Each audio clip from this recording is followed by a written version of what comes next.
nous étudions le commentaire de Sri Aurobindo sur le Brihadaranyaka Upanishad, qu'il décrit comme l'un des Upanishads les plus obscurs et les plus profonds. La symbolique que nous avons étudiée est à la fois profonde et concise, et il est facile pour l'esprit moderne de considérer les images utilisées comme de simples allégories. Cependant, nous avons constaté dans le texte une description profondément mystique qui tend à nous entraîner vers une vision intuitive ou une expérience spirituelle. La première strophe de l'Upanishad représente l'image d'un cheval, et chaque partie de ce cheval est associée à un pouvoir, une fonction ou un aspect d'une expérience universelle. Par exemple, la tête du cheval représente l'aube, son œil est le soleil, son souffle correspond au vent, sa bouche ouverte est le feu, le temps universel est son moi, le ciel est son dos, et ainsi de suite. Aurobindo nous prépare dans son commentaire à une approche différente de l'étude du texte, nous invitant à laisser les versets pénétrer notre âme, résonner en nous et laisser la connaissance et l'expérience émerger de notre cœur. De cette manière, il nous guide progressivement vers une compréhension intuitive de toute cette description. Aurobindo souligne également la différence entre l'approche rationnelle et l'approche intuitive. L'approche rationnelle consiste à observer, étudier et décrire les différentes parties d'un cheval, tandis que l'approche intuitive cherche à ressentir ce que ressent le cheval, sa nature profonde, et décrit ensuite les caractéristiques externes à partir de cette expérience intérieure.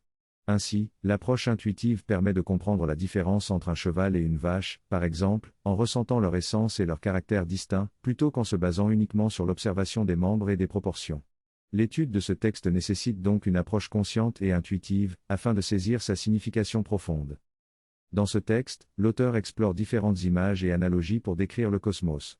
Il mentionne que les rishis védiques considéraient le cosmos comme étant composé de nombreux mondes interconnectés. L'auteur souligne également le sens profond du mot Ashwa qui signifie à la fois cheval et force, solidité, vitesse et joie.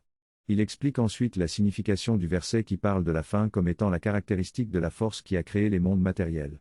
Il insiste sur le fait que tout dans le monde matériel se nourrit les uns des autres et que cette tendance est inhérente à la matière. L'auteur explique que cette image de la faim et de l'absorption constante est propre au monde matériel et ne se trouve pas dans les mondes de la vie, de l'esprit ou du spirituel. Il fait référence à la physique moderne pour illustrer comment les particules s'assimilent et se transforment continuellement les unes en les autres. Finalement, l'auteur souligne que cette image de la faim et de la destruction est essentielle, pour comprendre la nature du monde matériel. Dans ce texte, on aborde le cycle de la vie tel qu'il est décrit en biologie. On nous présente ce cycle comme étant une faim dévorante qui consomme tout ce qui l'entoure et qui se nourrit en étant elle-même dévorée. Cependant, l'auteur souligne que cette faim dévorante, qui est la mort, n'est pas la véritable force vitale, mais une manifestation de celle-ci dans le monde matériel. Il explique que cette force vitale est plus grande et descend à travers les différents mondes, prenant forme dans le monde matériel sous la forme de cette faim dévorante. On aborde ensuite la représentation d'un immense cheval qui traverse les trois mondes et porte en lui les dieux, les titans et les êtres humains. Cette image renforce l'idée que l'homme est emporté par ce mouvement cosmique géant.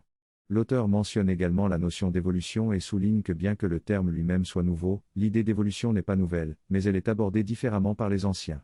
Selon eux, l'évolution n'est pas le résultat de changements aléatoires et d'une lutte pour la survie, mais plutôt l'expression d'une puissance vitale essentielle qui cherche à se développer et à se réaliser pleinement à travers les formes qu'elle prend. L'auteur remet en question l'idée selon laquelle seuls les plus forts et les plus aptes survivent, en soulignant que dans la nature, ce sont souvent les créatures les plus vulnérables et raffinées qui sont victimes des plus brutales. Ainsi, il affirme que l'évolution ne peut pas être expliquée uniquement par la survie du plus fort. La véritable nature de l'évolution, selon les anciens, est la manifestation progressive d'une puissance vitale qui cherche à exprimer pleinement son potentiel à travers des formes de plus en plus complexes et complètes. La force divine a orchestré et développé les mondes matériels à chaque étape de l'évolution. À chaque fois qu'une nouvelle forme devait émerger, la nature ne pouvait pas le faire seule et avait besoin d'une intervention divine. Cela est représenté par les 10 avatars, où le pouvoir divin entre dans la forme matérielle et émerge sous une nouvelle forme. Une discussion intéressante entre soufis et yogis a révélé une différence d'opinion sur le concept d'évolution.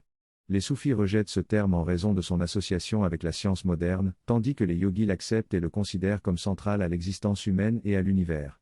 Les deux perspectives peuvent sembler en conflit, mais en réalité, elles partagent la même vérité, l'arrangement parfait de toutes choses par le divin, à la fois dans l'espace et dans le temps. L'idée d'évolution fait donc déjà partie de cette perspective yogique. Usha, qui signifie aube, est la déesse qui ouvre le monde à la conscience. L'aube représente les débuts imparfaits mais prometteurs de l'action cosmique régulière. Le sens profond de ce mot est souvent perdu dans les langues modernes, qui sont formulées par l'intellect rationnel. Les mots ne sont que des formes superficielles qui tentent de décrire une réalité plus profonde. La traduction devient difficile car il n'existe pas de correspondance exacte entre les mots et leurs implications culturelles. Finalement, les mots ne peuvent que refléter partiellement l'expérience réelle qui se trouve derrière eux. Le clustrin particulier est semblable à une concentration d'une variété d'expériences regroupées ou étendues dans un seul mot qui est maintenant formulé et fixé dans un son. Ce concept varie d'une langue à l'autre, d'une culture à l'autre et à travers le temps. Un mot évolue dans ses significations et ses associations au fil du temps. Par exemple, le mot expliqué en anglais avait autrefois le sens de déplier et d'aplanir. Aujourd'hui, il signifie donner du sens, élaborer, rendre clair. Le mot a donc évolué dans un domaine différent, mais conserve encore son sens original. En remontant dans le temps, on constate une continuité et des connexions fortes entre les anciennes langues comme le sanskrit, le grec et le latin. L'expérience précède le mot, qui ne fait que articuler cette expérience. Ainsi, la signification d'un mot peut varier en fonction de la conscience intuitive qui le lie. Par exemple, le mot usha en sanskrit signifie étymologiquement venir à être manifeste ou désir ardent. Cette signification est immédiatement perçue par la conscience mentale qui lit ce mot et voit immédiatement l'image de l'aurore. La parole exprime donc une expérience puissante, en utilisant ici l'imagerie du cheval. De plus, le fait que le terme face soit utilisé pour décrire le monde dans notre expérience humaine est dû à la perception subjective que la tête est la partie du corps qui fait face au monde. Cette expérience subjective est partagée par les êtres humains, les chevaux, les vaches et toutes les créatures, et c'est pourquoi le langage a évolué pour dire faire face au monde. Cette explication intuitive peut également être inversée pour expliquer comment, lorsque la conscience humaine a pris forme, la partie de la conscience qui cherchait à s'identifier au monde s'est étendue devant elle et a pris la forme de la tête. Ainsi, la tête représente la partie de la conscience qui cherche à s'engager et à percevoir le monde, tandis que les bras et les doigts représentent les parties du corps qui cherchent à agir et à modifier le monde. Chaque partie du corps a ainsi son rôle spécifique dans l'expression de sa qualité particulière. Dans ce texte, il est expliqué que notre engagement avec le monde et notre manifestation dans celui-ci sont représentés par les 5 doigts de la main et les 2 bras. Les 5 doigts symbolisent les 5 éléments de la conscience, tandis que les 2 bras représentent les 2 facettes de notre engagement avec le monde, l'absorption et le rejet. Il est expliqué que la main droite est plus active et sortante, tandis que la main gauche est plus orbante. De même, les jambes et les pieds, représentés par les orteils, sont spécialisés dans le mouvement et l'ancrage dans le monde matériel. Cette forme humaine, avec la tête, les 2 bras, les 2 jambes et le torse, est considérée comme le prototype de l'expression divine se manifestant dans le monde. Ce texte souligne également que cette forme est présente dans d'autres êtres et planètes de l'univers, bien qu'il puisse y avoir des variations dans la substance.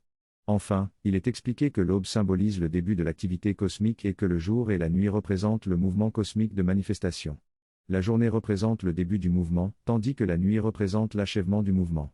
Cela correspond également à la description de l'aube comme le temps des débuts pleins de potentiel.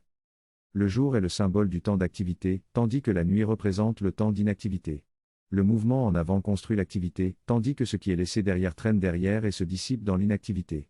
Si l'on considère l'univers entier comme une puissance gigantesque qui avance perpétuellement, il se déploie dans le temps et évolue. Le point central, la pointe de l'épée, est cette énergie intense qui crée de nouvelles choses, symbolisée par la bouche ouverte du cheval, qui représente le feu. Les idées nouvelles sont également à la pointe, captivant l'attention des gens alors que les anciennes idées s'estompent et perdent leur force. Ainsi, il y a ce mouvement constant en avant du jour vers l'inactivité de la nuit. L'aube symbolise les débuts imparfaits mais prometteurs de l'action cosmique régulière. Dans cette lumière matinale, nous pouvons percevoir le potentiel et la manifestation complète à venir. Tout le reste de l'évolution doit suivre ces débuts imparfaits mais prometteurs. Ce mouvement en avant est l'impulsion de l'être divin qui souhaite se manifester et posséder le monde lumineux qui s'offre à lui. C'est la projection de l'énergie évolutive qui regarde vers l'univers pour savoir ce qu'elle doit devenir avant de le devenir. Cette impulsion est à la fois présente au niveau le plus élevé de la manifestation, où l'être suprême voit et devient ce qu'il voit, et au niveau individuel où nous regardons et faisons face au monde avec nos yeux. Lorsque nous marchons, lorsque nous avançons, nous devons voir, sinon nous ne pouvons pas avancer.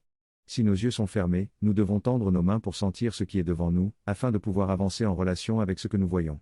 Si nos yeux sont fermés, une autre énergie doit se manifester pour ressentir, percevoir et voir d'autres moyens, par d'autres sens. Si cela ne se produit pas, si nos yeux ou nos mains sont liés, notre oui se concentre alors vers l'avant. Le point de voir ici ne réside pas tant dans les détails de la vue physique, mais dans la conscience pure qui se tourne pour voir. La conscience pure se tourne vers ce qui doit être et, vers où nous voulons aller, puis se déplace vers ce que nous voyons. La puissance essentielle est cette conscience pure qui se tourne pour voir, pour laquelle la biologie physique a organisé les yeux et le mécanisme des yeux afin que nous puissions voir d'une perspective intuitive. Parce qu'il y avait cette énergie qui se penche pour voir, elle s'est organisée et a formé un organe approprié qui est devenu les yeux. C'est son impulsion de regarder l'univers dans lequel il se trouve et en regardant vers lui, il aspire, désire entrer en possession d'un monde. Ainsi, dès que nous voyons, nous voulons immédiatement aspirer, désirer et posséder. Dans l'expérience humaine, cela prend une forme très brutale. J'ai vu cette nourriture merveilleuse, je la désire, je veux la posséder et la manger. C'est une forme grossière qui peut se décliner de différentes manières. Le conquérant regarde une nouvelle terre brillante et dit qu'il veut la revendiquer. Mais tout cela est une représentation dégradée et inférieure d'une énergie spirituelle beaucoup plus profonde qui regarde, qui voit une potentialité et qui aspire à manifester cette potentialité, à l'expérimenter de l'intérieur en possédant l'expérience complète. C'est la nature de l'expérience de l'âme du monde. Tandis que notre esprit voit et est attiré ou repoussé, et réagit de différentes manières, l'âme voit une possibilité, une potentialité, et aspire à l'expérimenter, à en jouir, et elle veut s'identifier à l'expérience et grandir à travers cette identification.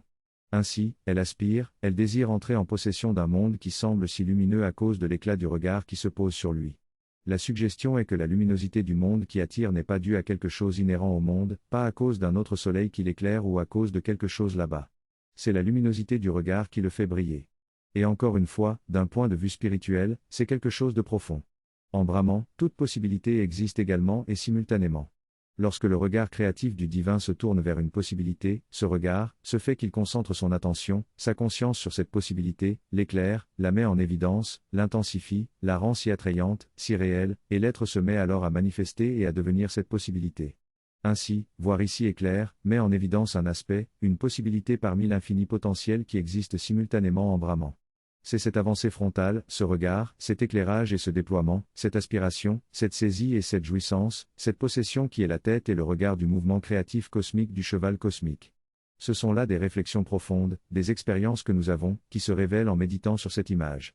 Le terme Usha signifie étymologiquement entrer en existence manifeste, et cela pourrait également signifier désir ou aspiration. Pour les premiers penseurs, Usha ou l'aubre présentait l'impulsion vers l'existence manifeste, plus un mouvement vague dans les profondeurs de l'immanifesté, mais déjà en émergence et sur le bord de sa réalisation. Et vous voyez comment cela capture parfaitement cette lisière du mouvement de manifestation, déjà sur le bord de sa réalisation. Nous devons nous souvenir que nous avons affaire à un livre plein d'imagerie mystique qui commence par regarder la vérité psychologique et philosophique dans les choses les plus matérielles, et nous manquerons complètement sa signification si, dans notre interprétation, nous avons peur du mysticisme. L'état d'esprit des visionnaires védiques était de voir ces vérités psychologiques et philosophiques dans les choses les plus matérielles. Dans cette étude, nous cherchons à créer une expérience et une image qui nous permettent de percevoir le lever du soleil dans toute sa dimension cosmique. Nous pouvons également étendre cette expérience à notre propre corps en reconnaissant que chaque partie de notre corps symbolise une facette de notre conscience spirituelle.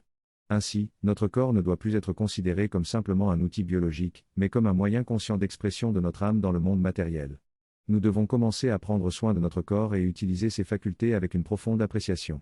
Nous ferons une pause ici et reprendrons notre étude le dimanche prochain, en méditant sur le premier verset et en le répétant plusieurs minutes. Om Ushava Ashwasya Medar, l'aube est la tête du cheval sacrificiel.